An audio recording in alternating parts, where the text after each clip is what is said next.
Hello everyone, সবাই কি করছে এখন? আমি তো রান্না বান্না করছি। সকালে প্রচুর বৃষ্টি হচ্ছে, তো আমি সকালবেলায় রান্না চাপিয়ে দিয়েছি। হচ্ছে কুলপি শাক ভাজা ছোলা ফোড়ন দিয়ে, আর এগুলো হচ্ছে পটল। আমি ফার্স্ট টাইম এরকম পটল দেখলাম, তো ভাবলাম তোমাদের সাথে শেয়ার করা যাক। পটল আলু দিয়ে ডিমের কারি হবে। তো এটাও হয়ে গেছে, ভালো করে কষিয়ে নিয়েছি। এরপর ডিমগুলোকে দিয়ে দেবো।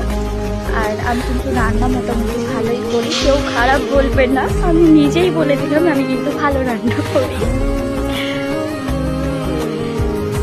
দেখো অলমোস্ট কমপ্লিট। এবার হবে কেওড়ার চাটনি।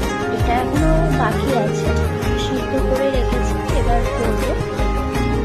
তোমরা কমেন্ট করে জানিও কে কি করছো, আর অবশ্যই আমার পাশে থেকো, সাপোর্ট করো।